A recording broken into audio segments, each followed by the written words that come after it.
So good evening, everyone. I cannot hear back because मेरी एक आदत हो गई. I mean, I have a habit to hear back that good evening. But yes, good evening to everyone. A very warm welcome to each and every one of you on behalf of the ICI Dubai Chapters Managing Committee. I am C. Amit Khetan, the Secretary. And this year it is very well defined by our chairman also that we are celebrating and we are like working as a year of growth. So this year, we have decided to bring all of our focus sessions or online. Just to make them more accessible, flexible right now as I am sitting in the car, but yes, addressing to you.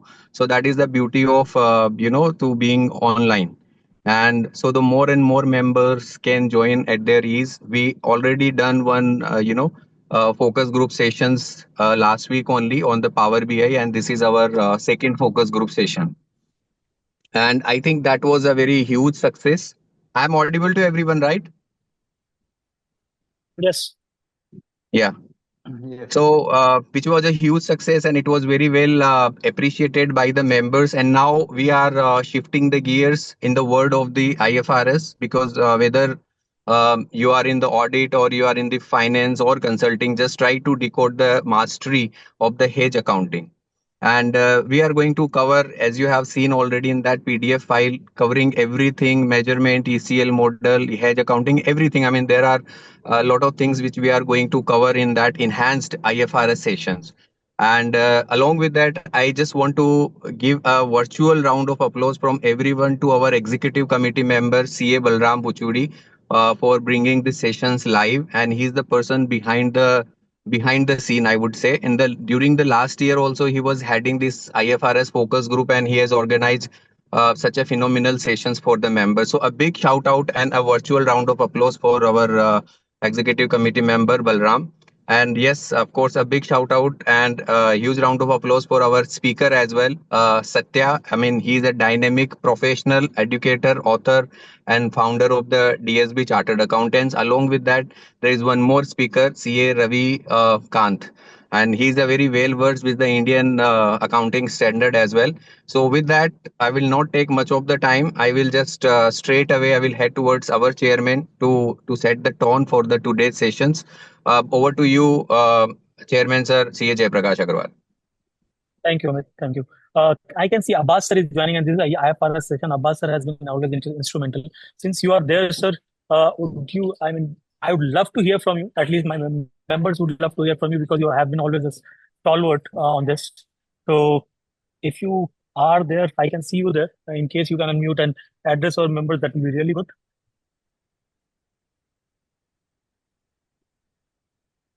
Okay. Okay, I think he's somewhere in the middle of the event, and that's why we are not able to hear him. We'll wait for him because the moment we say IFRS, I always see Abbas sir coming in and ensuring that he is present in any of the IFRS sessions. That is, thank you, Abbas sir, for joining in. Couple of things, and then we'll start with the sessions because these are knowledge sessions and learning sessions, and I want my members to learn instead of hearing the speeches. Number one, these sessions which we are doing online, for this, CP has to be applied by you all, by yourself. Please do not write saying we have not been given CP for attending this event. We have already said multiple times today also, all the speakers, and you will be my voice when others say that why CP hours is not given. Because we said this event, we are not applying CP because of the regulations. You have to apply under unstructured directly. That is my first thought. Second, IFRS, you all know, Warren Buffett has always said that accounting is the language of business. If accounting is the language, IFRS is the words and sentences of that language. We need to know those words and sentences, how to do it, so that we are the leaders as ICI India or Institute of Chartered Accountants of India in this part of the region. That is why you will see more of IFRS sessions happening online. And I want my members to know about it, to learn about it. Physical sessions will go on, but virtual sessions are also important to learn. So please take advantage of this. These financial instruments may not be applicable on all, but as a chartered accountant, I cannot say that it is not applicable to all to me. That's why I'm not learning it. Everyone needs to learn about it because today it may not be applicable on you. Going forward, it may come to you, and that time you will not be struggling with that. On that note, if Balram is not there, then we can continue, Amit, with the session. Thank you very much. Learn and do give your feedbacks on it, because feedbacks are important. That helps us to see what exactly best we can do or what exactly better we can do in terms of sessions. Thank you very much. Enjoy the sessions. Amit, back to you. Thank you so much. Thank you so much, Chairman CA Jayaprakash Agarwal. It was really, insightful, and that the CP structures. Even though I am also getting a lot of inquiries, so I think now it is clear to the members. So now, members, I think you all are settled with your screens, the snacks and the mug of coffee. So let's start and dive into the IFRS sessions. And I will just now request over to you, our speaker, CA Satyavarat. Yeah, thank you, Mr. Amit. I would like Mr. Ravi to take over to start with, and then after his session, I'll continue. Over to you, Mr. Ravi. Yeah. Happy evening, everybody. This is Ravikant Miriala. And thank you, ICA Dubai, for this opportunity. Okay, let me directly get into the subject. I feel that is better instead of wasting a minute also. Right. See, today this is our agenda of discussion. Right. We'll be discussing definitions. Definitions will be covered by me. At the same time, the scope, recognition, classification of financial asset, financial liability, measurement, initial measurement, subsequent measurement is going to be covered by Satyabharat. Okay, right. So this, as you all of you know, this IFRS 9 IAS 32 are such a beautiful standards, and without getting good understanding of this subject, I can say that we don't know anything about IFRS. So it has entire financial statements except very few items.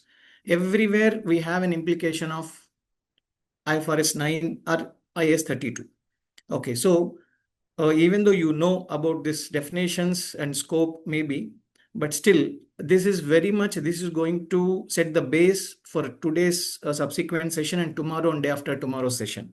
That's why a good recap of these definitions are very, very crucial. That's why I would like to give some 30 minutes of time for this definitions. Okay, chal. I think voice is fine. Yeah, it's fine. Okay, all right. Chalo, let's start with the definition, a basic definition. Okay, what is a financial instrument? Fine. What is a financial instrument? Financial instrument is a contract that gives rise to. So if that basic thing, if it is a contract, so obviously minimum two parties are there. So for one party, it is going to be a financial asset. For the other party, it is going to be either a financial liability or equity. So if I say it is my financial asset, I want to recognize it as a financial asset. It must be a financial liability or equity in another company or another person's balance sheet. This is a very basic thing. Okay, right. So that is a very simple example. I would like to take it. Okay, like one company issued equity shares to another company. Yes, for my company, it is an equity capital, ordinary shares, whatever it is. For the other company, it is going to be a financial asset, which is an investment. So then this is first point. At the same time, the first word, if you look at, it should be a contract. There should be a contract. If there is no contract, then it is not. Right. So if you say that I am supposed to pay a tax provision. Yes, but tax provision is arising not from the contract. It is arising from the legal, as per the act. Correct. So then the tax provision will not come into my financial instrument. So there should be a contractual right or contractual obligation for both the parties. Then only it is going to be a financial instrument. Okay, let's get into the financial asset. Okay, just a second.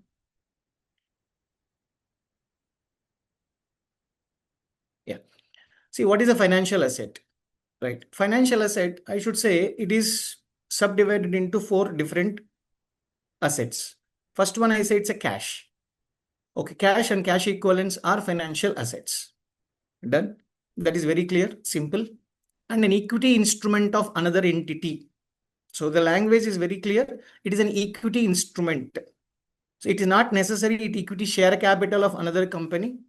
Equity instrument, it may be a preference share capital that may be considered as an equity instrument.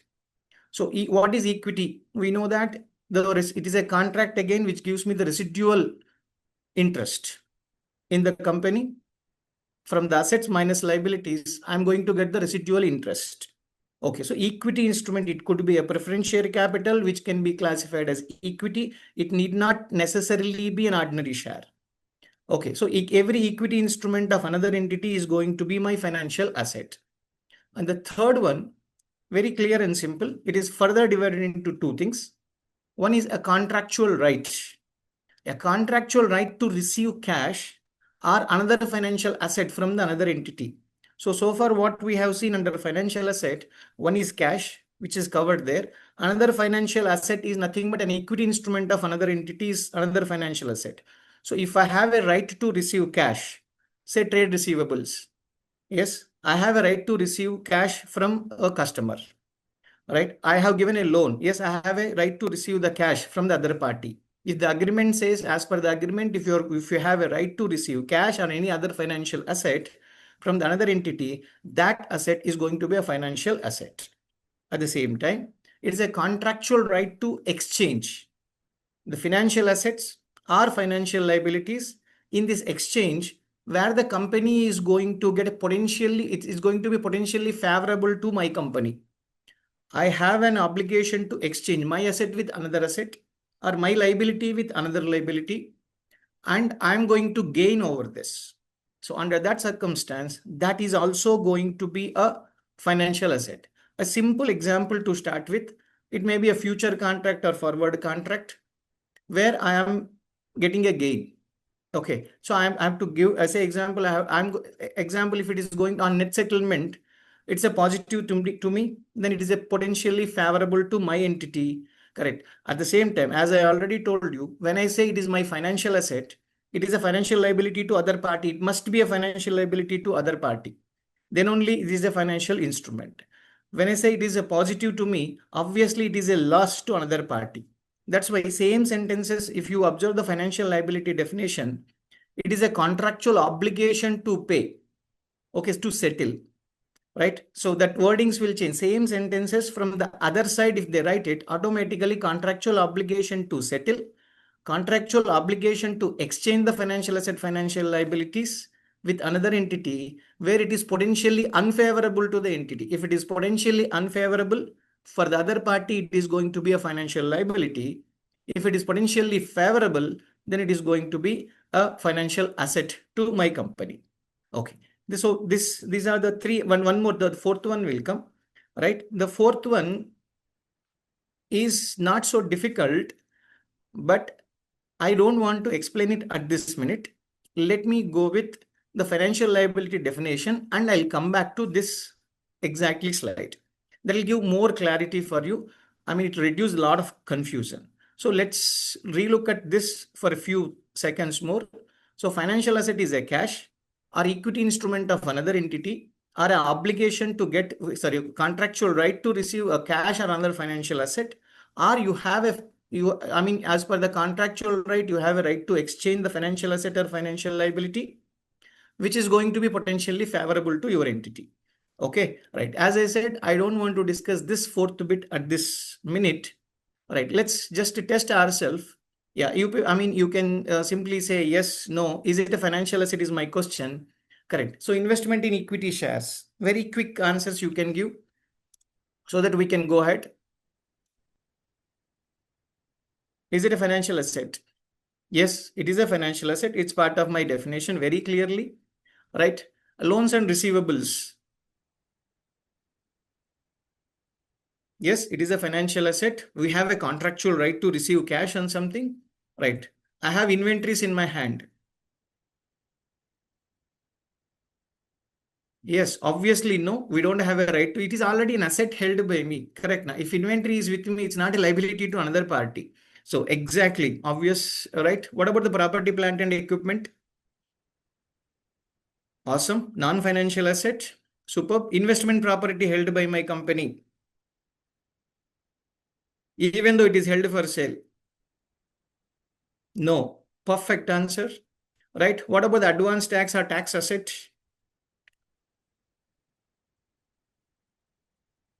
I'll say no. The reason this is this is not a contractual right to receive the money back. It's given yes. Yeah, as it is not a contractual, I keep it as no. Okay, what about the prepaid expenses? Awesome response here. Very, very happy. Okay. Yeah, obviously it's a prepaid expenditure is not. So we already paid for the we paid for some expenditure. What we are going to get is not cash. What we are going to get the services. So it is not a right to receive the cash. That's why I'll say it is also not. Yes, exactly. What about gold in hand? You have gold in hand. Yep. Obvious, superb answers. No, obviously. It is not. It is, it is gold is not a cash and cash equivalent first thing. Right? So it won't, it is not a contractual right to receive cash. It cannot be considered as cash and cash equivalent because the fluctuation is not so immaterial. Right? Gold price will be keep on changing. So it doesn't fit under the cash equivalent definition. Right? What about the gold bonds in hand? Gold bonds in hand? Yep. Superb answers. Yes, it is. We have a right to receive from the issuer. What about ROUA, right of use asset, which is arising from Ind AS 116 or IFRS 16? No, it is equal to property, plant and equipment. It is not something you are going to get. We'll get the right to utilize the asset. Correct. No, it's not the money to be received. Right. Let's get into superb answer where, seriously, very happy with your answers and participation. Right. Let's look at this financial liability. The another beautiful definition, which obviously very much required our focus, right? And a little bit of attention at some of the words. Let's see.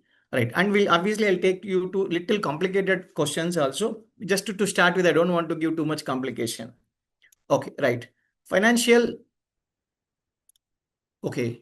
Yeah. But gold bonds due are on and the maturity, only on maturity. Yes. Whatever it is, it may be, it may be, I may receive it as per the contractual terms. Other party is supposed to give me not gold. Other party is supposed to give me the worth of gold. So I'm going to get money end of the day. So it's going to be a financial asset to me. Okay. I think it's cleared. A financial liability is any liability, okay, that is, it is exactly ulta definition, correct, na, from the financial asset. So how does it, financial liability is a contractual obligation for what? To deliver cash or financial asset. Yes, I am obligated to give money. Why? To settle the obligation, basically. Or I can settle the obligation by giving my financial asset to another entity. Yes, isn't it exactly reverse, right? Contractual right to receive cash or another financial asset. Here, contractual obligation to deliver cash or other financial asset. Correct. So accounts payable. Yes, it is my obligation. Correct. Anything like, employee benefits payable. Yes, contractual obligation to pay. Right. And the second one also exactly reverse. What is this? It is, we have a contractual obligation to exchange the financial asset and financial liability where it is potentially unfavorable. Here, typing error. Okay. So potentially unfavorable to the entity. Yes, if it is favorable, it's going to become my financial asset. When it is potentially unfavorable to the entity, yes, it is a obligation. Okay, when I say with respect to forward contract or future contract, yes, one person is in gain, correct. And then obviously for him in the money, for the other party, it is out of the money. So for the in the money, that entity will be recognizing as a financial asset. Yes, the other party is going to recognize it as a financial liability. Okay, right. That is a simple example. Right. Now let's come to the next one, the next part of the financial liability definition. Generally, people here the focus should be more and more. Yes, immediately after this, again, some small this question and answer session, quick questions. Yes or no, that is more than sufficient to me. That tells whether you are following, that's all. Okay. A contract that will or may be settled. Okay, there is no like guarantee it has to be settled by the entity's own equity instruments. So as per the contract, my company has to issue my company's own equity instrument, not equity share capital alone. Equity instrument, as I already told you, it can be equity share capital, it can be a preference share capital, which is classified as an equity instrument. Okay, it is equity instrument. That's why we should be very careful with the wording. And is, yeah, very simple point here. Okay, a contract that will or may be settled in the entity's own equity instrument and which is a non-derivative. Yeah, non-derivative. It's a plain contract. I wanted to sell my shares. Done. There is no derivative in this. Correct, na? Right? It is not an option to sell the share. I am selling the shares. Okay, done. So non-derivative for which entity is or may be obliged to deliver variable number of entities' own equity instruments. So I have to settle it by issuing my number of equity shares, my own equity instruments. But how many do you issue? That I don't know right now. At the time of issue, I don't know. Why you don't know? Yeah, there is some factor, variable element is there. I may say, okay, today you give me 1 lakh. Fine. I'll issue how many number of shares divided by that date market price, or divided by, I'll apply some formula. Okay, I'll apply some formula and say, yes, as per this formula, how many number of shares will come? That many number of shares I'm going to give it to you. Right. So I might have received, if I may be receiving the fixed amount, correct? But where I am going to give variable number of equity shares, that is the promise as per the contract. Then it is a financial liability. It is a financial liability. You must have already heard fixed to fixed is going to be equity. Other than fixed to fixed, in every probability, it is going to be a financial liability. Okay, fixed to fixed means what? Whatever the amount I am going to receive, fixed. How many number of shares I am going to issue is also fixed. Then it is an equity instrument. But observe, we are under the financial liability definition. It says it's a non-derivative instrument where I am supposed to deliver variable number of shares. Variable number of shares, I'll use the word just for understanding, as you all of you can catch my point. So how many number of shares I am going to issue? I don't know. That depends upon future things. Okay, very simple example I took it here. It is obliged to deliver as many as of its own shares which are equal to 1 lakh on a future date. Yes, this is a non-derivative. There is no derivative. It is an agreement to issue my shares for 1 lakh. How many? That depends upon the market price at the future date. It is a financial liability. It is a financial liability, not a financial, not in equity. So here the point is, if the share price is at 100 rupees, I'll be issuing 1000 shares. If the share price is going to be a market value, whatever the thing, say share price is going to be 200, it may be 500, it will be 500 shares. So it is going to be keep on changing. There is a variable element. That's why it is going to be considered. Right. We'll be sharing the presentation. Yeah. At the next point under this, I should read from the beginning to here. A contract that will or may be settled in the entity's own equity instrument. Okay. Right. All right. One more point. Sorry. Let me go back here. So if I say here, a simple point. When I say it is a financial liability to my company, right? Because I have received 1 lakh wherein I am going to give variable number of shares. But whoever gave 1 lakh rupees, for him it is a financial asset, obviously. Correct. Now, any contract which should give rise to one person co financial asset, for another party it is a financial liability or equity.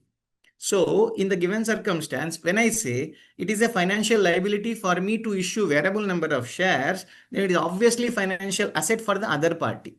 If I go to the earlier slide, which I skipped, exactly the deliver placement, it will be there to receive. That's all. Wordings are exactly same.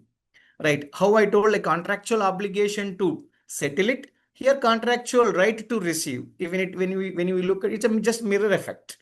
That's all. Nothing much will be there here. Right. So now let's look at the second bit of this. Okay. Yeah. Second, yeah. ESOPs is one thing which may fit, but it is scoped out from this standard. So the scoping part, again, Satyavarthi is going to explain. Right. So it will work out. Right. So a derivative, let me continue. A contract that will or may be settled in the entity's own equity instrument is a derivative instrument. See, this is not a plain instrument, it's a derivative instrument. It may be like a call option, whatever it is, a future agreement, right? We'll see that. A derivative instrument that will or may be settled for, okay, settled for what? Again, other than, yeah, just let's spend a minute on this word, other than a fixed amount of cash. So other than a fixed amount of cash means for a variable amount of cash. So derivative which may be settled for So what do you get? I'll get a variable amount of, so other than by exchange of fixed amount of cash, I'm just converting that language into a variable amount of cash. So here I get variable amount of cash or another financial asset for a fixed number of entities' own equity instruments other than fixed number of own equity instruments. That means again, how many number of shares are you going to issue? Again, that is going to be a variable number of shares because of the derivative instrument. Then also it is a financial liability. So from these 2 points under the fourth point of financial asset definition, what is that you will understand whether it is a derivative instrument or non-derivative instrument. When whatever the amount that I am going to receive by issuing my own equity instrument, if the amount is variable or if the number of shares what I am going to issue is going to be variable, right, or any one is variable, then it is going to be a financial liability. So the amount receivable is variable or the number of own equity instrument to be issued are also is going to be a variable, then it is going to be a financial liability. If both are fixed, I have entered into an agreement to issue the shares for fixed amount. Okay, 1 lakh rupees is the amount. 100 shares are going to be issued. Then it is not a financial liability. It is nothing but equity. So what is the equity definition? One direct definition is a contract which gives the residuary interest in assets after deducting the liabilities. The other definition as per IAS 32, which is not a financial liability. Yes, actually, if it is not a liability, it is going to be equity. So that is a simpler definition, right? Let's take one small example. The company holds a call option. From the asset side, I have kept this example. Okay, you should excuse me for that. A company holding a call option from the asset side. Okay, so I have an option which gives a right to purchase the fixed number of shares of that entity. Okay, the other entity, the exercise price to be settled in a variable number. At what rate are you going to get the shares? So I'm going to get at a variable number of shares, not a fixed. Then this should be classified as financial liability in the books of one company. The person who hold this contract should be recognizing as a financial asset.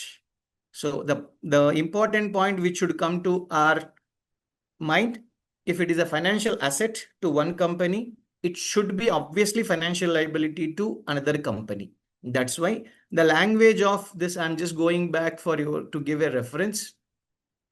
Yeah.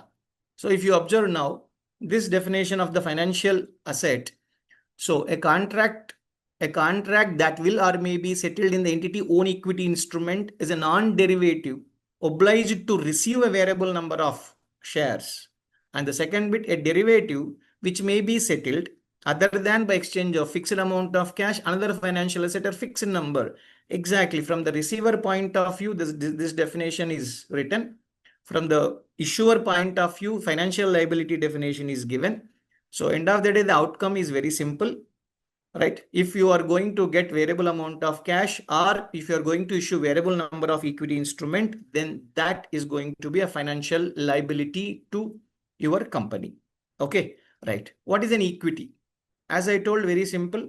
It's a contract that evidences a residual interest in the net assets, in simple words. Or I can say which is not a financial liability. If it doesn't fit under financial liability, then obviously it's an equity where I don't have an obligation to pay. Yes, that is where I don't have an obligation to give fixed for the fixed amount of cash and fixed number of shares.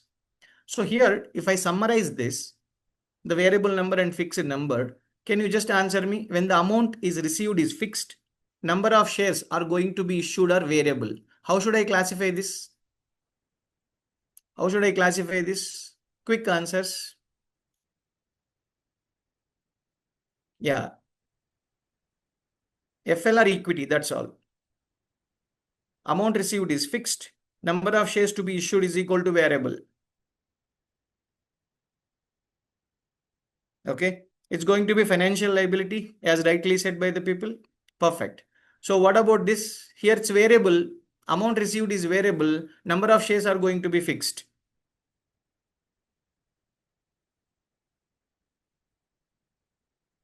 Exactly. No, it is not equity. It is going to be financial liability. Okay. Third situation, both are variable.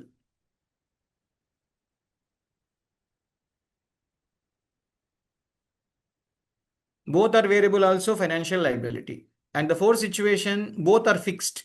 That's only, it can be only four probabilities that can come out. If both are fixed, it doesn't fit under the financial liability definition. Since it is not a financial liability, then it is going to be equity. This is the crux of that fourth bit of the definition. Okay, I hope it's clear. Chalo, let's go to a small question. Okay, yes, you have to yes, apply the knowledge of whatever we discussed so far. Right. Yes, please. Done. Now, issuing redeemable preference shares with a fixed rate of preference dividend. So just you need to answer, is it a financial liability or is it equity? Yes, please. Waiting for your answers. I have issued redeemable preference shares with a fixed rate of preference dividend. How is it equity? I'm getting so many answers. Redeemable, I'm supposed to pay back. As per the contract, I have an obligation to pay back. And I have to give no, it's not a fixed number of shares, I said. It is a fixed rate of dividend. So I have an obligation to pay the dividend even. That is also fixed amount. It is nothing to do with issue of my own equity instrument. I never said convertible into equity. I never said it's a convertible preference shares. The language is very clear. Issuing redeemable preference shares. Yes, they gave me money. I have to give back. It's like a simple loan, basically. Correct? Na? Yes, it is going to be a financial liability. Yes. Read this also carefully, thoroughly. Redeemable preference shares at the option of the issuer. It's redeemable at the option of the issuer. Issuer can decide when I want to issue, that day they will give. Generally, as a holder, they don't have right to ask for the money. Now, how should I classify? Is it a financial liability or equity? Right. See, many answers were FL, and few answers were equity. I have one question before you answer. Okay, even if you have answered also, please listen to my question. Right. See, if I say it's a financial liability to me, then you must be having the right to ask, no? Agree or not? You should have the right to ask. Right. Can you come and ask me, hey Ravi, you pay me this, you pay me the money. Redeem. Can you ask, do you have that right? When you don't have a right, then I'm not liable. No. When you don't have a right, I'm not liable to you. That's all very simple. Correct. Now, when there is no present obligation for me, then how come it is a liability? So very simple. It is option of the issuer, not the holder. So that's why it is going to be equity. Okay. Right. So the facts should be considered, but it doesn't matter. End of the day, do I have the present obligation? That's more and more important. Okay, this point also we can consider. Consider the facts that may be right, maybe like history or other factors such to create a virtual certainty to redeem. Sometimes, yes, it makes sense. It always goes by the agreement to agreement, situation to situation. Okay, but overallly, as the other party does not have a right to ask for a redemption, okay, now if not today, no day you have, unless until it's the option of the issuer, nobody can ask me for the redemption. So it is a equity to the other party. Okay, now third question. So non-redeemable preference shares, non-redeemable, irredeemable. Assuming preference dividend is discretionary. Discretionary means it's not a contractual obligation. Correct na? If I get profit, I'll give. Or if I wish, I will give. Even if I get a profit, I'll not give. That's my wish. Correct na? So that means I am not liable to anybody. Correct na? Exactly. So it's going to be equity. Excellent. Right. Continuation to the above. If preference dividend is cumulative and payable on liquidation, think this way. Continuation to if preference dividend is cumulative. So I have not paid for the first year. Okay, you write it in your account. Okay, all right. When do I give? I'll give on liquidation. Not today. Correct, na? Yes. That means, yeah, that means what? Today on 31st March, you don't have right to come and ask me. No. I mean, you see, balance financial liability means financial liability. You have an obligation on 31st March. On the balance sheet date, nobody can come and question me and nobody can ask me. Agree, right? That's all. So you don't have a right to ask me right now.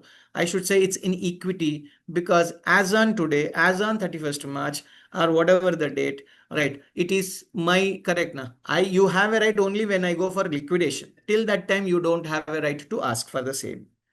Okay, I hope that's clear. So let's look at the next bit, right? So compulsory convertible preference shares with no fixed rate. Yep. CCPS, compulsory convertible preference shares, no fixed rate. I'm not liable to pay any dividend. I'm not liable to pay any dividend. Yes. So many answers are equity. Only one or two are financial liability. Yes, it is an equity, compulsory convertible preference shares, and where I don't have an obligation, it is going to be equity, but it can be financial liability. But what first you need to look at the terms, conditions. So for the amount, compulsory convertible preference, you already received the money. Amount is fixed. Number of shares also is going to be fixed. Then it's going to be equity. If it is a different agreement, then it's going to be financial liability. Okay, right. Huh. So next point. A limited issues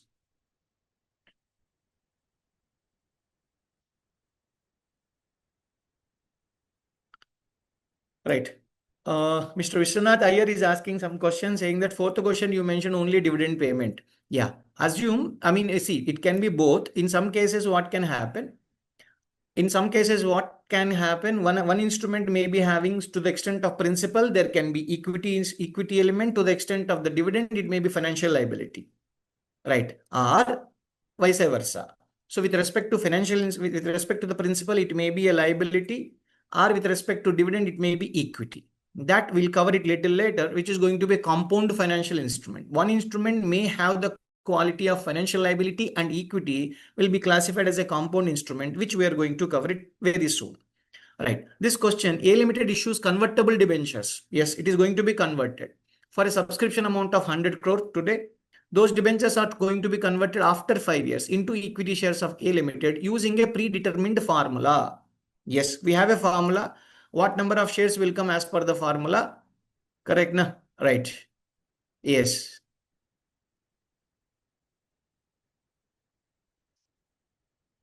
What's your answer? When I say predetermined formula, because of the formula, whether the number of shares can go up and down? Yes, it can change. Correct. Now, it is not telling right now. In the formula, predetermined formula, there can be variable element is very much possible. Correct. Now, I may say as per my, divided by fair value into some percentage, anything can take place. So whenever, here, obviously I have not given, but actually when you read the agreement, you will get the clarity. Since there is a variable element, number of shares to be issued is going to be variable. That's why it's going to be a financial liability here. Okay, right. So the next point, what I say, D Limited issues convertible debentures to J Limited for a subscription amount of 100 crores. The debentures are convertible after 5 years into 15 crores equity shares of 10 each. Yes, please. This I think all of you can answer very quickly. So how many number of shares are you going to issue? Fixed number, I already told. Correct. Now 15 crores equity shares at 10 each. Yeah, that's superb. Equity, fixed amount received. Correct. Now fixed number of shares are going to issue. Yen, it is going to be that. Deposits and advance received. Tell me, is it a liability or equity? Deposit advances received. Superb. Financial liability. Yes. Yes, it's a financial liability. What about this? A preference share. This is something good one. Practically, you can see such kind of agreements. We do see number of agreements. Okay. Can you please answer question number 5?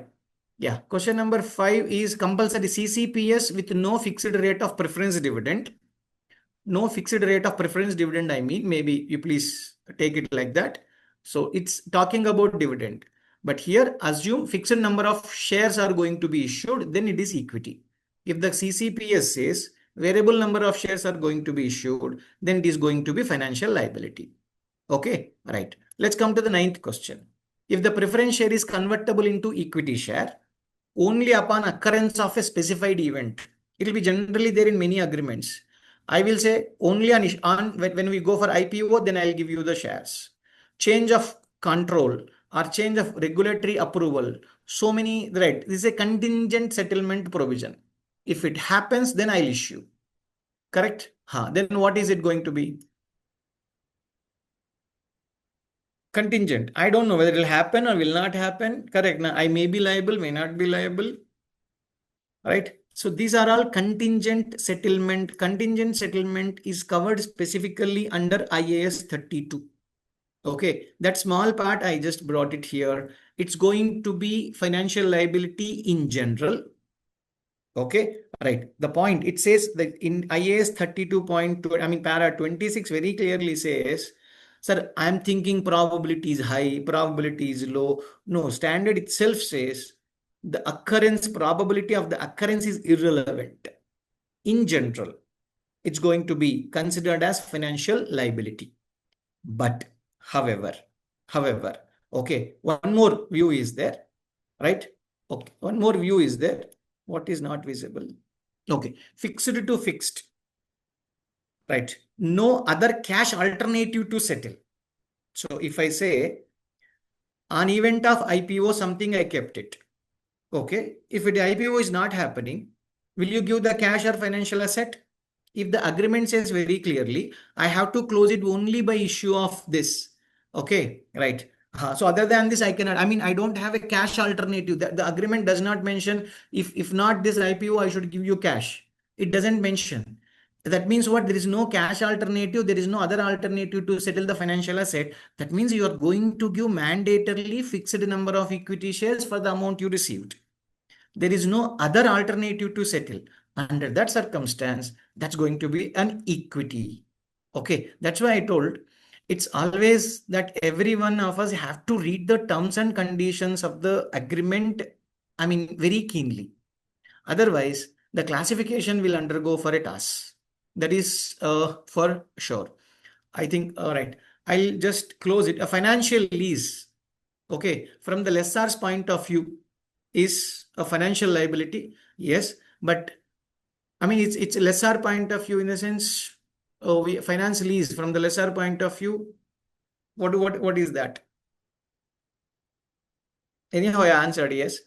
I mean, it is, but it may not be covered under this standard fully. It is a receivable or payable. It's going to be financial instrument basically. A lease liability. Lease liability, which is coming under Ind AS 116 or IFRS 16. So lease liability, initial measurement will be taking place under IFRS 16. But subsequently, when when you are going to derecognition, when you make a settlement or derecognition, that derecognition will be covered by IFRS 9. Okay, if it is a constructive obligation, it is a self obligation. It is not a contractual obligation. Okay, provision is not required. Warranty provision is not required. Still, I make it because of my practice. I do settle something. Under that circumstance, a constructive obligation can come because it is not contractual. It's not going to be an instrument at all.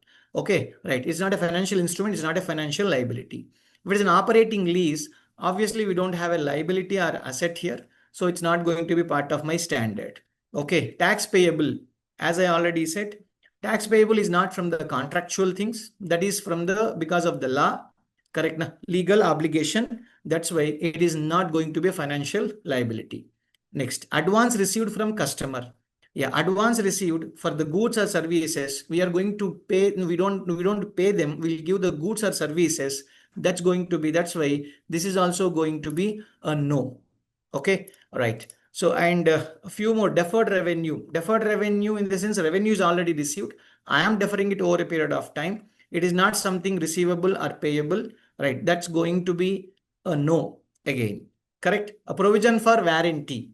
Yes, provision for warranty. What do you people say? Yes or no? No. Yes, I mean, no is correct answer. The reason is very clear. I'm going to settle, correct. I'm going to replace the item or I'm going to serve the party, but I'm not going to give the money. Okay. Units issued by a mutual fund entity. Is it a financial liability? Is it a financial liability? Yeah, actually speaking, yes. Because any day you can go and settle that liability. Correct. Na? right? You can go and settle the liability. Yes, whenever you submit it, whenever you want to redeem the units, then other party, I mean, that mutual fund company is supposed to give you the money back. But this is an exception to the equity definition. There is one more definition called puttable equity instruments, right? That, I mean, that's because of the puttable equity instrument, it's going, generally speaking, the other party has an obligation to settle whenever I redeem my points. But still it is an exception. Under exception, it is going to be equity. It is not a financial liability, right? 13 point operating lease. In operating lease, we neither recognize a receivable or payable. Correct, no? Right? So then that's just a small point. It won't come into the situation. Correct. Now, whenever rent is accrued, that day I will say it's payable. That day it is going to be, but it is not as per the operating lease point, right? So derivative definition, I mean, maybe in another few minutes, I think such about that taking little, right? Yeah, employee benefits payable. Yes, it's going to be part of this. But anyhow, if there is a gratuity provision, yes, you are supposed to make a provision, but that gratuity provision is again, why are you making a provision? If it is arising because of the statutory rule or act, then it is not going to be a financial liability. Correct. All right. If it is a contractual obligation arising, then it is going to be part and parcel. Right. If it is, I mean, salary payable for the month of March. Yes. Why not? It's a contractual payable. It is pay. I mean, it's supposed to be part and parcel. Right. One more last definition, maybe a derivative. When do I say it's a derivative instrument? It should satisfy all my three conditions. What are the three conditions? The value of the instrument should be changing based on some underlying asset, right? Right. Based on the underlying asset, right? I mean, if the share value is going, what is underlying asset? That can be a share, that can be a market, correct? That can be Sensex, anything. That should be the first quality. That requires a little or no initial investment. Yes, if I had invested, if I have purchased the entire stock, what would have costed me? And what is that my basic money, maybe margin money or maybe a premium, whatever I am paying, that should be a small amount of investment, not the entire amount. Okay. And the last one is very simple, which is settled at a future date. Done. Obviously, it's going to be settled at a future date. If it has all the 3 points, then it is going to be a derivative instrument. Okay. Right. This question is very simple. Okay, I'll just directly go to my one small scenario which I saw very recently. You can look at this. See, Xiaomi, a mobile company which all of you know, it entered a contract with some OEM, okay, original equipment manufacturer, to manufacture the mobile. It's a contract manufacturer who will make the mobiles for me. Yes, that mobiles I'll sell it. So my company is into trading basically. Okay, on behalf of me, I mean, I'll purchase the mobiles, I'll give the designs and etc. to them. They'll manufacture for me. That mobiles I'll buy from them. I'll sell it to the people. Correct. So this OEM must buy certain products, obviously from outside India, because may not be available in India, in the country. Okay, they are buying from outside. But in the contract, it's very clear. If the OEM makes any foreign exchange fluctuation, yeah, because of the purchased goods from outside India, that is going to be borne by the Xiaomi company. Okay, this is the agreement, right? If my OEM, correct, how much do I pay for the mobile? I must have told like one mobile is equal to 10,000. Is that the 10,000 I should pay? No, not only 10,000. 10,000 plus forex gain or loss incurred by my OEM also has to be paid by me. Okay, so now the question, whether this agreement has a derivative instrument or not. This is a plain purchase of mobile agreement. That is the host contract we call. But it has, correct na? Right. Does it has a derivative instrument? It has a derivative instrument. Correct na? My amount will fluctuate based on what? A foreign currency. Does it satisfy my first part? The value of this agreement will go up and down based on the foreign exchange fluctuation. Agree. Do you have any initial investment? No initial investment. Right. Is it going to be settled at a future date? Yes, it is going to be settled at a future date. So since all the 3 conditions are satisfied, it has a derivative element but it is a bigger concept is like this is a host contract. Host contract is purchase of mobiles, but that post contract has a derivative instrument. This is going to be called as embedded derivative. That classification accounting is going to be taken over by Satya Bharat. Okay, this is the simple analysis.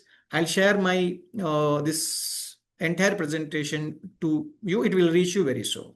Okay, so I think my part of the definition, I think I have taken little more time. Sorry for that. Satya Bharat, please take over from here. Thank you everybody.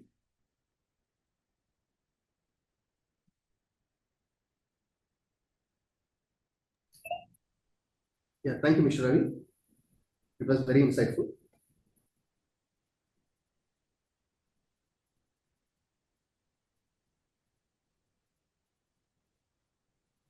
Can you please confirm? Hope a screen is visible, right?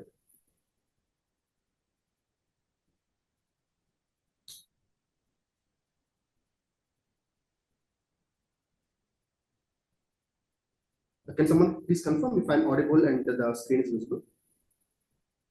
Voice is a bit low. Okay. Is the screen visible? Yeah. Okay, fine.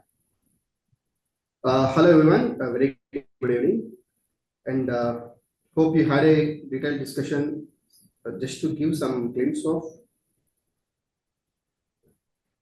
now that we learned the definitions, then it is coming with the recognition we are going to discuss now. Of course, there is a scope element also, but because of the time, that now let me start discussing with the recognition. The recognition, the moment you have some financial instrument, be you are a financial asset holder or a financial liability obligator. So the moment you are a party to the contractual terms of this financial instrument. So now we know what is a financial instrument that can give you a financial asset or a financial liability. So if you are a party to this financial instrument, then you have to recognize this asset or liability. However, it has given the day one. Bharat, the voice is very low. The voice is okay. Is it with everyone, the issue? Yeah, they're messaging in the group also.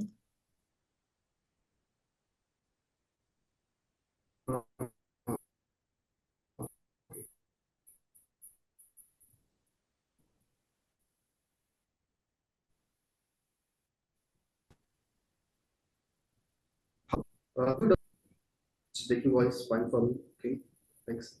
Mr. Ravi, like, is the voice fine or is it audible now? Yeah. Please continue. Okay. Please let me know if there's any further issues. Okay, I just repeat whatever I have discussed. Now that we have discussed on the definitions, so that we understand what is a financial instrument and what is a financial asset and financial liability. Thereafter, now my discussion is going to be on the recognition part. So the recognition is possible the day when this party, the company, is party to the financial contractual terms in a financial instrument. So the two things to be done on the day one is a classification to be done, and then measurement. So these are the two parts we are going to discuss. And then, of course, year end, there is something of subsequent measurement. So these are the three main points which I'm going to discuss now, going forward for the next 1.5 hours. Hope I'm clear. But before we start discussing on the financial instrument, I want to set the context right.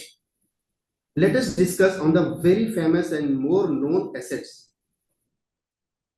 like inventory. Say for instance, the inventory IAS2 dealt by IAS2. The initial measurement, we all know it's a cost. The entire asset will be driven by the cost. Subsequent measurement will be either lower cost or the net realizable value. Any impairment losses or incomes and realized gains and losses all are routed through the P&L. But if there is any off-market transactions I need to say, for example, an entity has purchased it from another related party, not at the arm's length standard. So for the sake of IFRS, we often call it as an off-market transaction. Now the question is, do we need to make the adjustment as per the IFRS and for the CD? For the CT, we are all pretty know that every transaction, be it trading, finance, service, everything has to be adjusted for the accounting standard. But for the IFRS, do we need to make the adjustment? Actually, all these assets per se not required.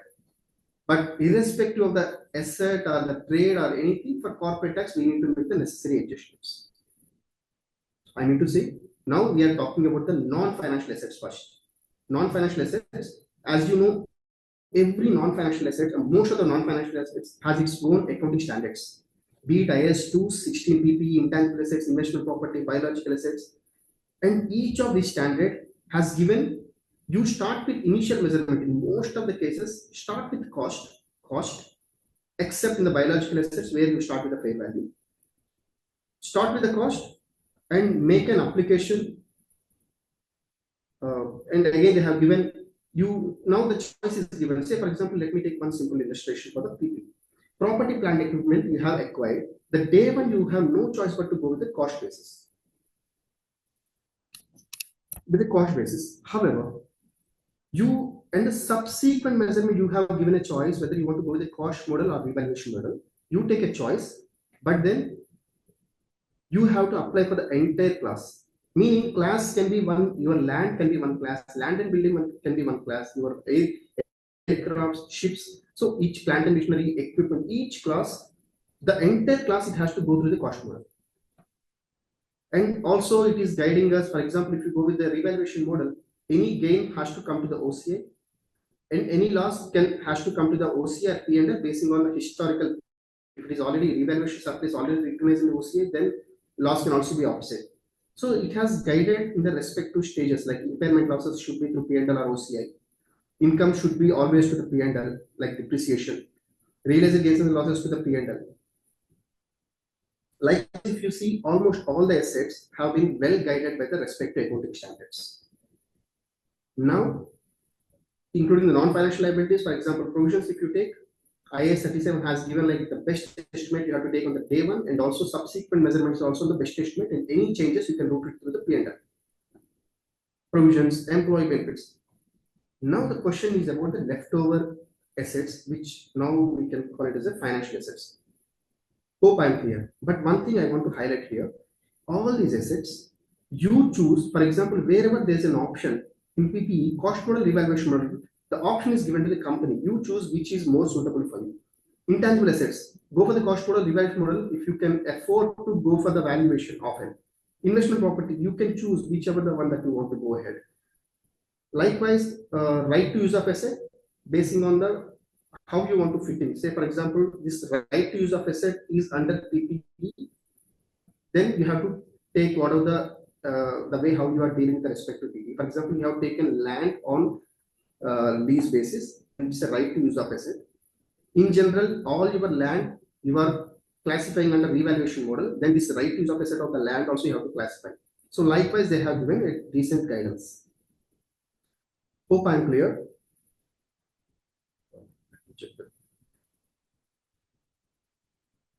Please let me know if there is any issue on the voice, or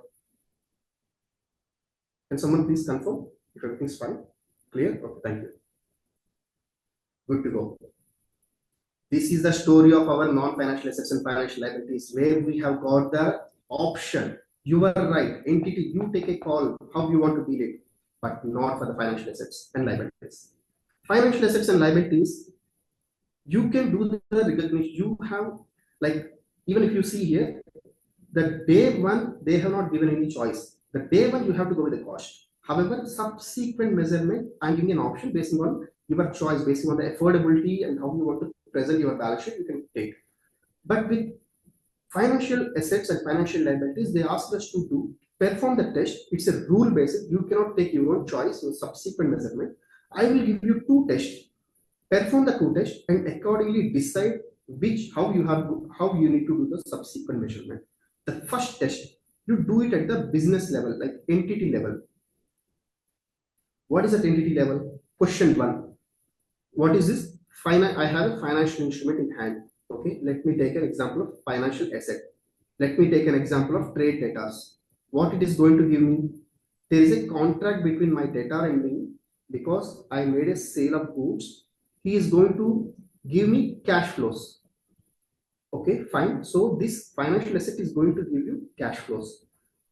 What is the purpose? Now you have this asset in hand, the trade debtor. What you are going to do is, I'm going to collect the contractual cash flows. My purpose of holding the debtor is to collect the contractual cash flows. I want to hold this asset with me and I want to collect the money what he is supposed to pay. Fine. This is my model number one. Okay, model number one, wherein my purpose of holding a financial asset is to collect the contractual cash flows that it is going to give me in the future. Second model, in this, yes, I want to collect the contractual cash flows, what my instrument gives me, but at the same time, I'm ready to sell my financial asset. I have two minds. If there is a very good profit event, for instance, I invest in a bonds, in a quoted bonds or whatsoever.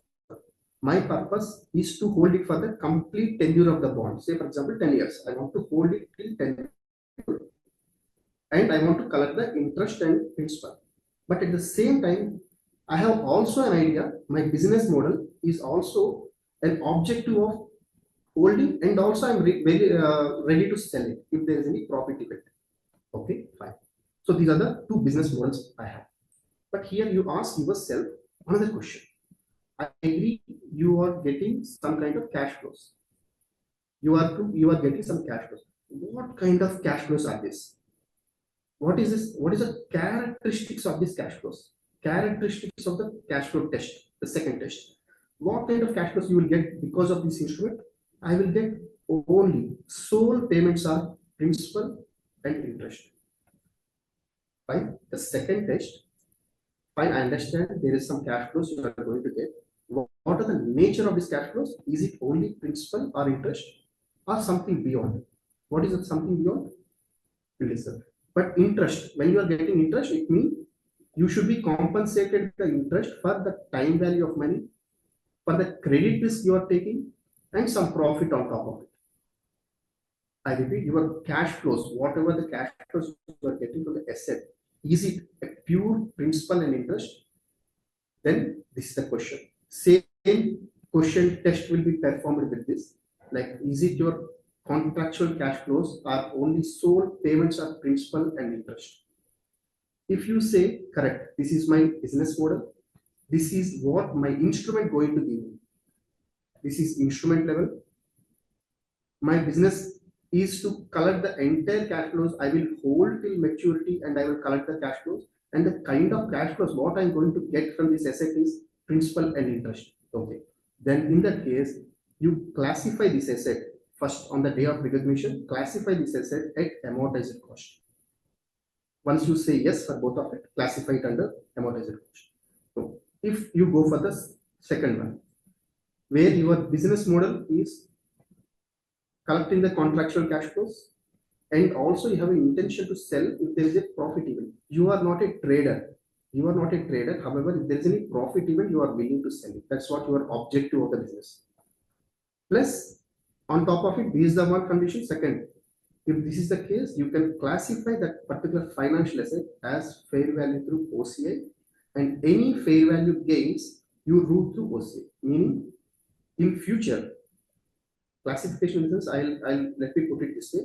Subsequent measurement, you can carry at amortized cost. Here in the second type of instrument, subsequently at the year end, you can take the fair values through OCI. So is fair value through OCI. Satya, your voice is very low. Can you just set it? Okay. Is it audible now or no? Now better, yeah. Okay. Fine. So should I repeat the whole thing? No, continue with this. Yeah. No, continue. I'll quickly take you through. Now we started discussing about that the topics what we are going to cover today is, one is the definitions already done. Now my focus is on the recognition. Continue. It was audible only. Continue with your current thing. Okay, fine. So now just to give a glimpse of the discussion so far, we had non-financial asset had a choice where you can decide that subsequent measurement, which is not the case with the financial instrument. So then it is already decided by IFRS 9. It has given you some 2 tests to perform. Then you will be ending up with having how you can go ahead. So the first one we have seen wherein contractual the cash flows what you will get from this asset. Is it your objective of the business is to collect the contractual cash flows and by holding the asset till the maturity? In addition to that, is it the cash flows what you get to your pocket is principal and interest only? Then you have to put it like at amortized cost, meaning subsequently at the year end you will not do any fair value changes. You will carry at the amortized cost. While in the second test, second type of instrument, you will make the fair value changes and you will recognize the fair value gains and losses in OCI, and this is reclassified to P&L. Meaning it will be reclassified. These fair value gains and losses, first the day one you will recognize, I mean the year end, you will recognize in OCI. From OCI it will go to other equity, and as and when you sell this asset, it will come to P&L. We will see this concept of reclassified to P&L later, but this particular instrument, fair value gains and losses, will be routed Satya, to Satya, I think you have to close your machine volume. 1 second.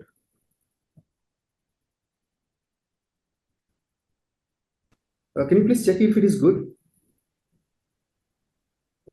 Yes, this is better. This is better. It's better. Is there any echo? Echo is there. Echo is there. Echo is there. Echo is there.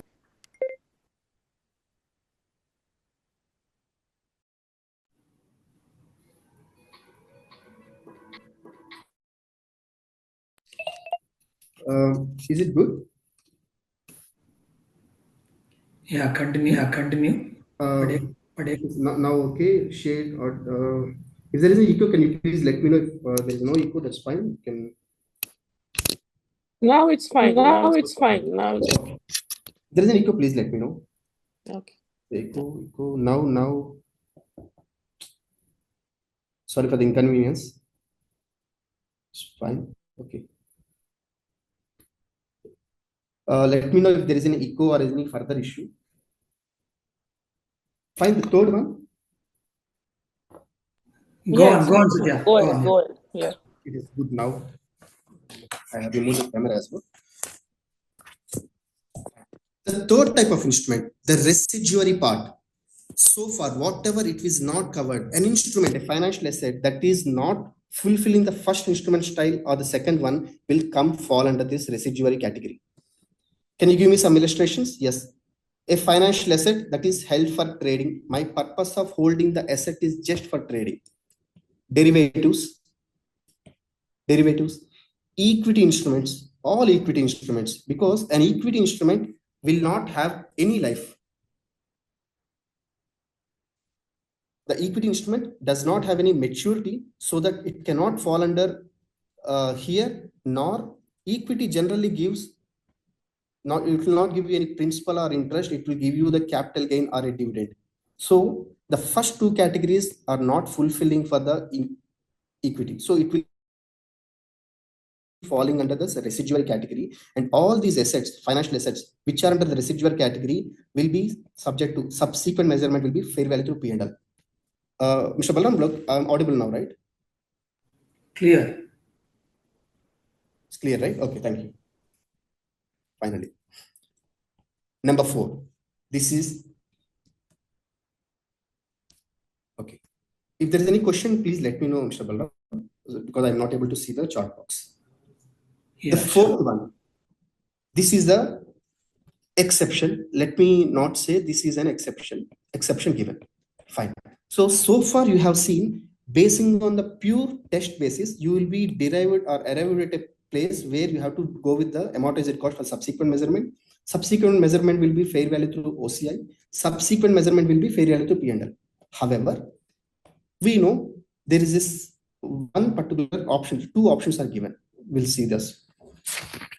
Let us see. ALLC invested in BLLC. Fine. Or maybe ALLC invested in an associate, subsidiary, a joint venture. The ALLC, is it mandated to prepare the consolidated financial statements, or is it mandated to prepare the standalone financial statements, or both? Can someone please answer? Now ALLC is the investor, maybe investment in an associate, subsidiary, joint venture.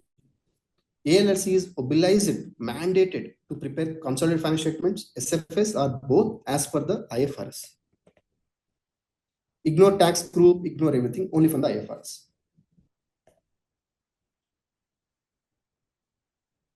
CFS, no. Okay. It is mandated to prepare the CFS. It can complete with CFS by itself. However, if there is any local requirements, or if one of the parent company is taking the headache of preparing the consolidated financial statements, some exceptions are given. Otherwise, consolidated financial is mandatory. However, because of, say, for example, corporate tax law, commercial companies law, Companies Act 1950. So because of these reasons, a company, a holding company, or an investor may be obliged to prepare the consolidated financial statements. Now, if consolidated financial statements are prepared, then you will ignore the investment in equity instruments. But when you prepare standalone financial statements, and this ALLC invested in BLLC, at what price it has to show? Okay, day one, I will show it cost.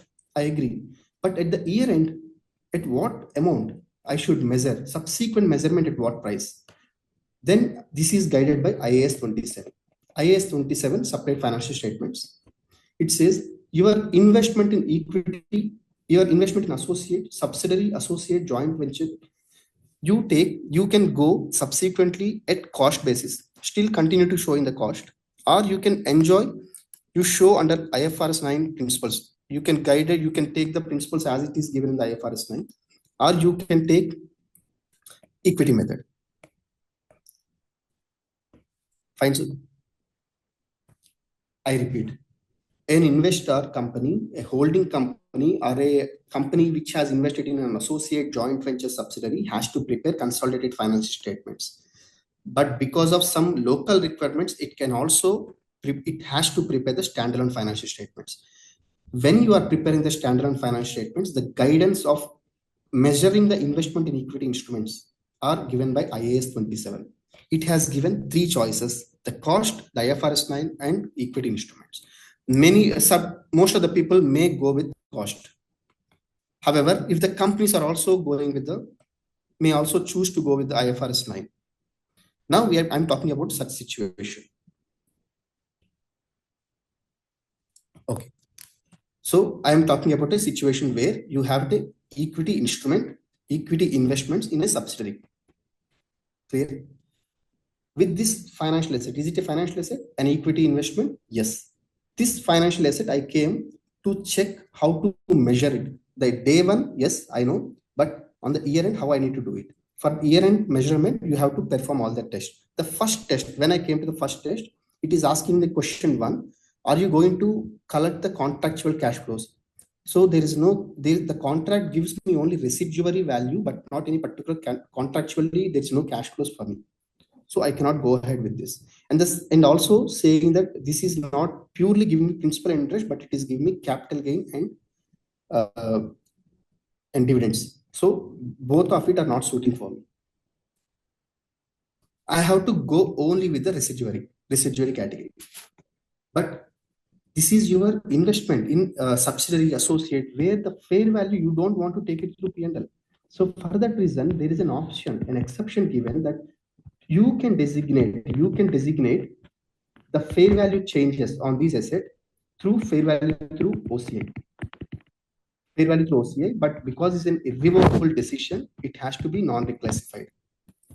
I repeat, total 3 categories given. Fourth one, we are talking about an exception, wherein the equity shares, the entity can decide by itself how the subsequent measurement can be.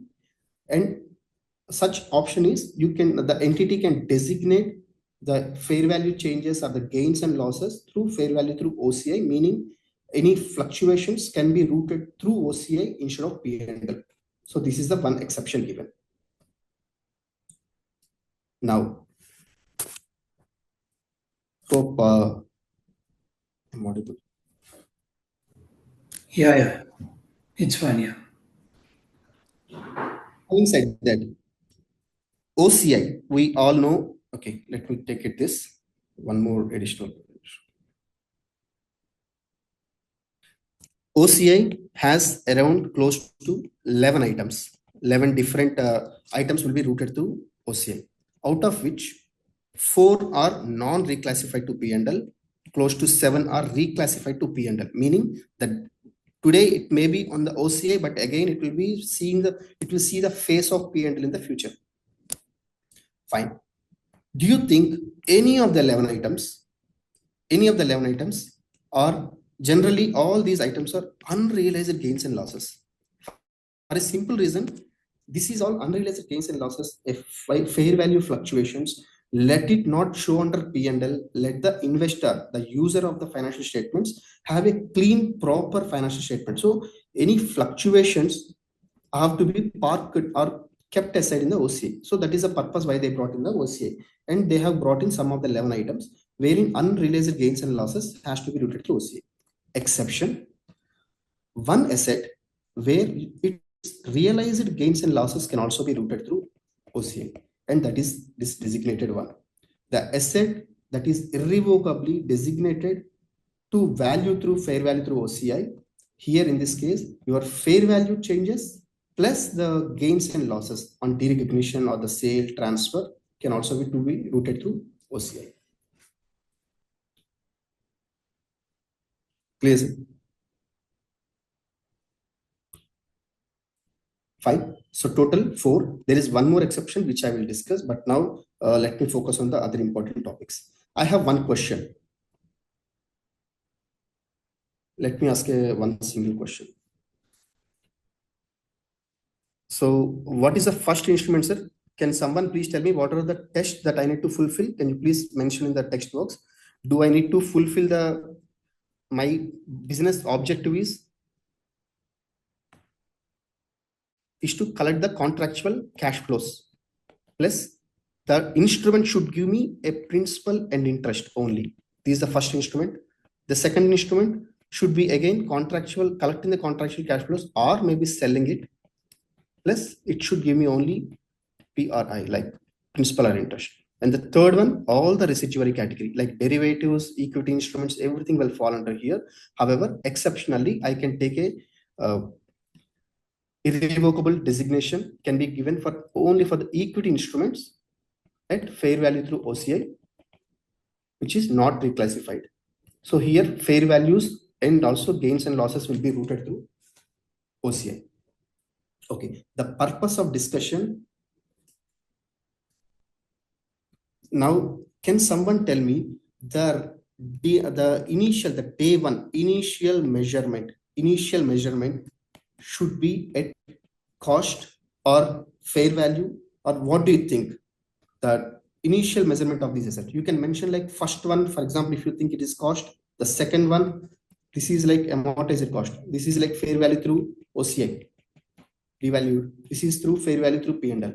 So you can give the number, and what do you think on the day one this asset should be in my books, how much I should recognize in my books?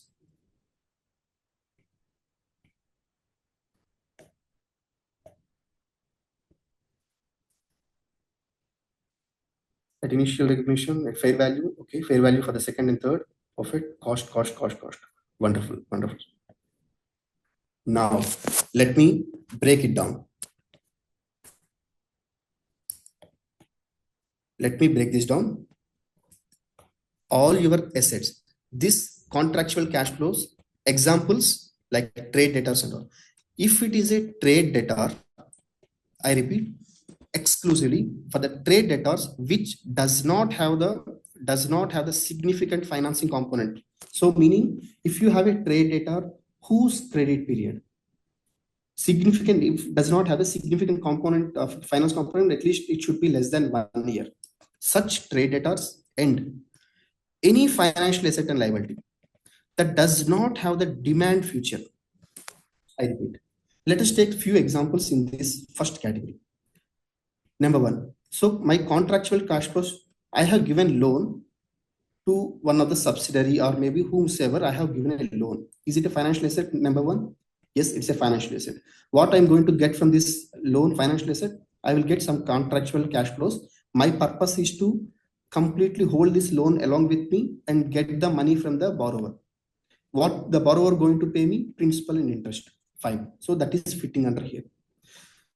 But this loan has one specialty. The particular future is, I can demand anytime I want. The tenure, more than the tenure, this is on demand basis I have given. So such kind of assets I'm talking, such kind of financial assets. Number one, the trade debtors with no significant finance component, and the financial assets and liabilities with demand or with a demand future. So this is one set, and all others, these all are at fair value. This can be at transaction price. Transaction price or cost, whatever you name it. All other category of assets, financial assets, except that falls under contractual cash flows, SPI, trade debtors, this one. Except rest, everything should be, the day one recognition should be at fair value. Okay, initial measurement should be at fair value. Fine. From where we will get the fair value? So from where we can get the fair value? Question one, from where I'll get the fair value? Say, for example, I have a loan extended with particular tenure. So that cannot be falling under this. So I have to value at the fair value. So such loans or any equity instruments. So day one, I have to recognize the fair value. From where I will get the fair value? Number two, is the fair value definition as per IFRS is in line with the corporate tax market value? So these are the two questions. The number one, fair value, from where I can get. Number two, is it market value definition and IFRS fair value definition are aligned with it or not? Can someone please, I would like to hear from you.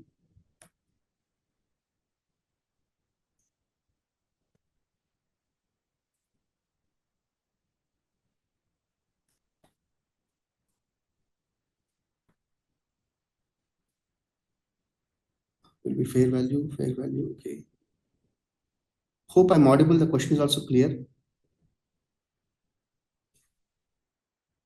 Okay, most of us are very corporate tax enthusiasts. At least can someone tell me whether if I go for the fair value definition as given in the IFRS, can I say I'm also complying with the corporate tax law market value? Fair value need not be the market value because market value does not incorporate incidental cost. Okay, no. Okay, no, not fine. Let us now see the fair value definition. For fair value, where I have to go? I have to go for the IFRS 13. IFRS 13 has given a detailed procedure, hierarchy, from where you can get it and everything. Now, number one, let us see the definition. I'm first going with that. Fair value is the price that would be received to sell an asset or paid to transfer a liability. In an orderly transaction meaning it is not under anyone's influence. So both the parties with free consent, they are entering into the contract, and between the market participants. So they are independent buyer and seller, nothing like related. No one is influencing the other party at the measurement date. I repeat. So fair value is the price that you will be getting if you sell the asset, or the amount that you have to pay to get out, to come out of a liability. In an orderly transaction where there is no force and between the market participants, it is quite close to the market value. If I can fulfill all the conditions, is as good as like an external cup method. If I follow an external cup method, the independent buyers and seller. So if I can compare with this, why cannot I say like I have taken from an external comparable uncontrolled price method? Okay, fine. So keeping that aside, my discussion is now on hierarchy. So I want my fair value to recognize. From where I will be getting it? Number one, level one inputs. If your asset, the financial asset, is actually getting sold in the quoted platforms, then you can take the quoted market price of the asset and liability. I repeat, the asset what you have in hand, check whether it is readily available to sell and whether it can get an observable inputs, meaning it is under quoted market, you can just get the information from it. Or the asset is capable of getting observable inputs, meaning you are investing in a company where it is doing 500 million, and that is not a quoted, it's not a listed company. So do you have any other identical asset, a similar asset or liability with, if you can just get such kind of asset which is quoted, which is also doing say 500 million of revenue, and you can make necessary adjustments. You can take the listed companies, the comparable companies, enterprise value by EBITDA multiple, and make necessary changes to arrive at the your own entities, your own financial assets value. If you can do that, you can do that by making the market approach, cost approach. No, my financial asset is just a loan given to one of the subsidiary, or maybe loan given to some of the another borrower, where I will not get the level 1 inputs, I will not get the level 2 inputs. In such cases, in those cases, you can go with the level 3 inputs, which are unobservable, wherein a lot of assumptions, price based on assumptions, forecast of the entity. So here what you will do, you will just take the present value of the projected cash flows, you discount rate. I repeat why we are discussing this. Fair value is the day one recognition we need to do. From where we will get the fair value? IFRS 13. So IFRS 13 has defined the fair value like an independent, as if like a transaction between two independent parties. And it has given the hierarchy. First, you have to choose level 1 inputs if you have it. Otherwise, you have to go with the level 2 inputs. If you don't have any level 1, level 2 inputs, the residuary will be the level 3 inputs, wherein you create your own assumptions and do the present value of the cash flows. So that is what your fair value is. Right, sir? Okay.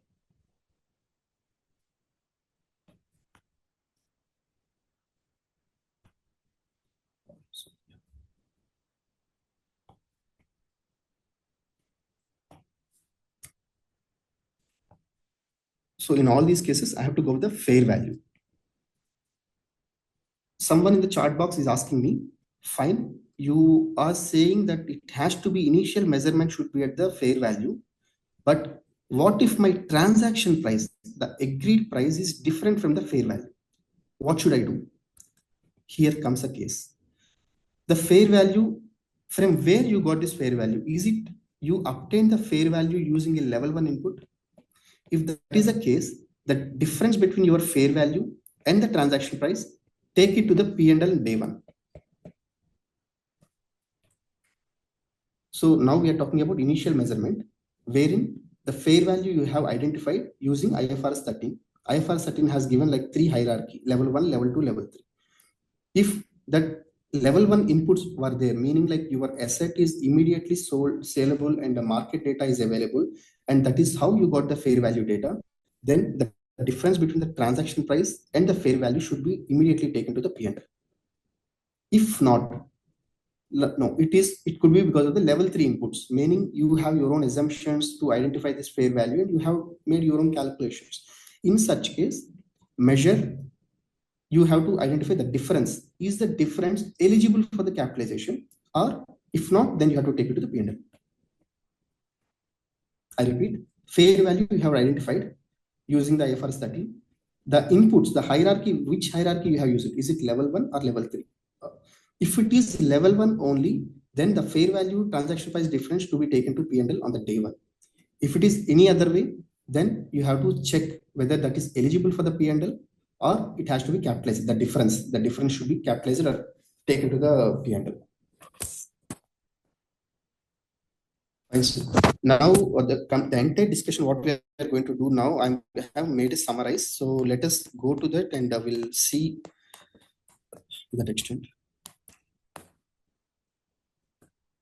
Let me talk about the financial assets. We have seen the asset 1, 2, 3 and exception 1, exception 2. The business model test we have seen. The sole purpose or the sole payments of principal and interest. In that case, you can classify under amortized cost. If it has both collecting the contractual cash flows and selling of the financial assets plus SPPA, then fair value through OCI reclassified.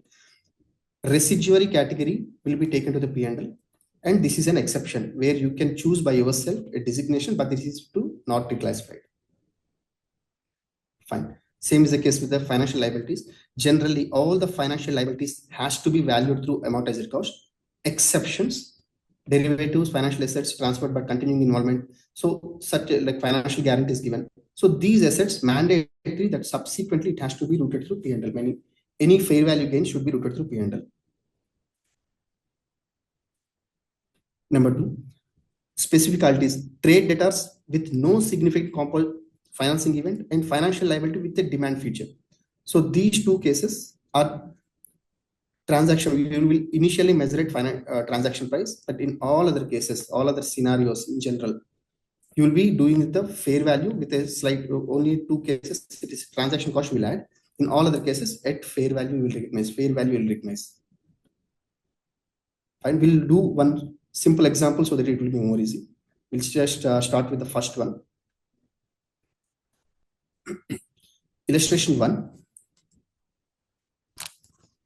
So I'll give a highlight. Silver LLC has invested in Bronze LLC. Invested, say for example, it invested on the optionally convertible preference shares. Optional convertible preference shares it has invested. Now the question they're asking, how to classify for measurement? Is this investment, the financial asset which is in the pocket of yes company, silver company, should it be recognized at amortized cost? Should it be the subsequent measurement at fair value through OCI or fair value through P&L? The investment instrument is optionally convertible preference shares. So can I have some answers?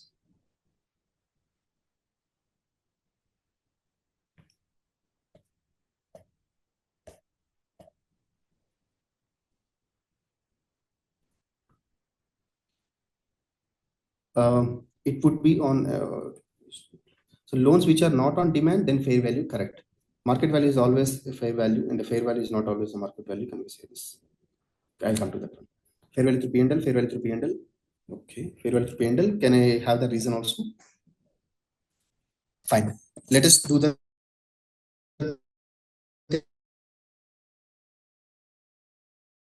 instrument required. I need to hold SPPI is sole payments should be principal and interest.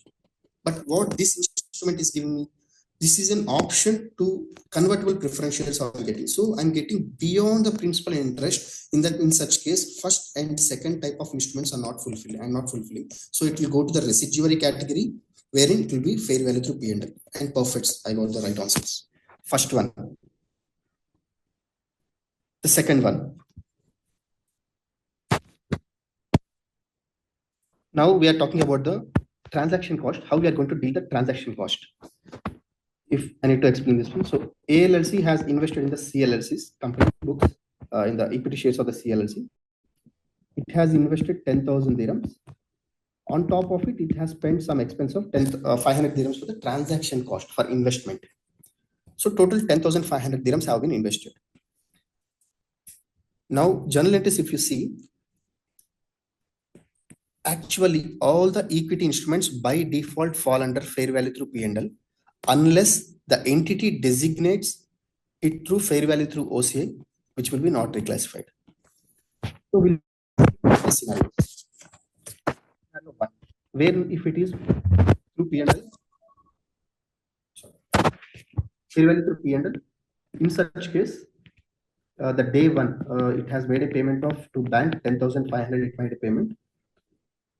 If it is through P&L, transaction cost will be separately identified. To transaction cost debit and financial. Yeah, again, your voice is getting disturbed in between. I don't know if the mic adjustment is there. How about now? No, very low. Okay, just once. Can you please let me know if it is good now? So that Little better, but not like earlier. Okay. There's no change. Let me know in case if there is any difference. Better now, yeah. Okay. So the financial asset will be 10,000, and so these will be keeping it. Transaction cost will be kept separate when it comes to the fair value through P&L. But those assets which are designated through amortized cost and OCI, the transaction cost will be clubbed along with it. So meaning here in the other case, if we designate through fair value through OCI, so 10.5K financial asset to bank directly 10.5K we will record. So transaction cost will be inbuilt. While when it comes to the fair value through P&L, those instruments will keep it separate. Similarly, fair value gains will be routed through P&L here. Fair value gains will be routed through OCI here. My purpose of discussion is more into subsidiary loans. So let me quickly go through that.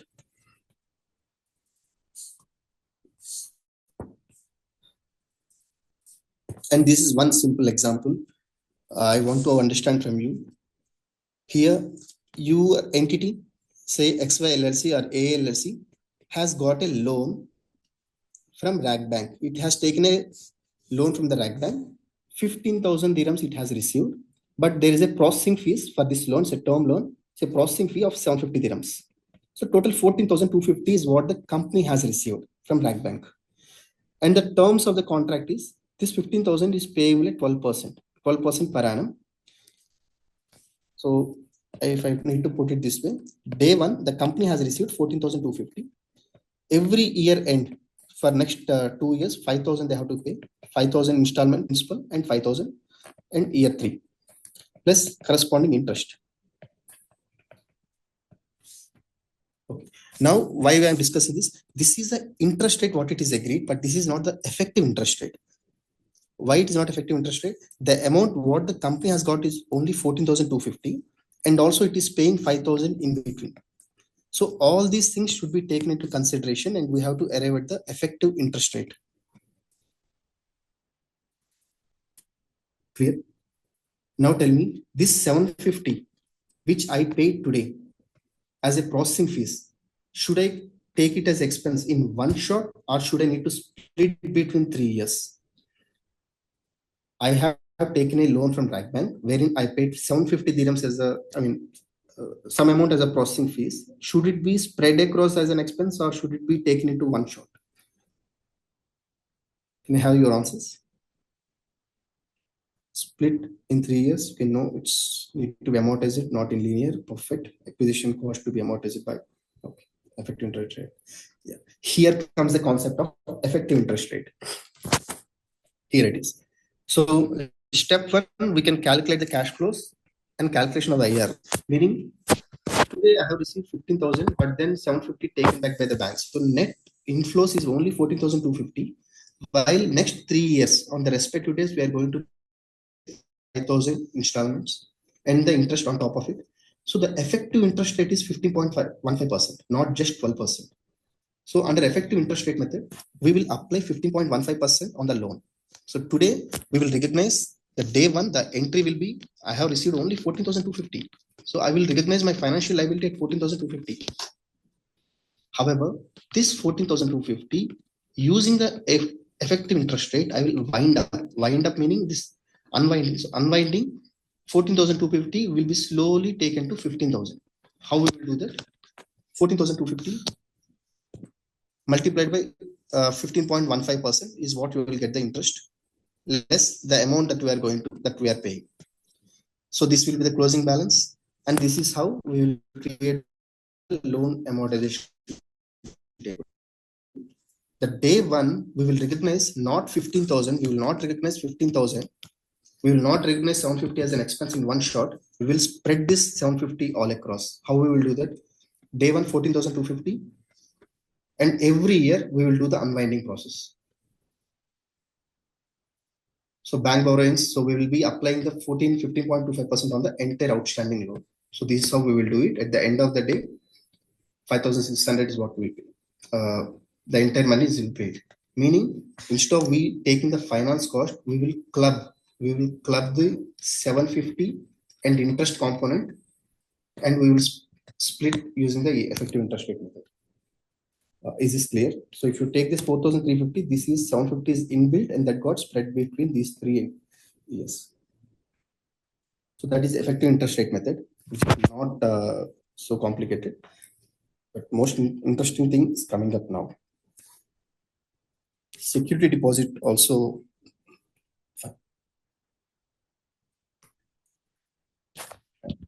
Let me understand. If you have deposited, this is most common that we at least keep an advance with the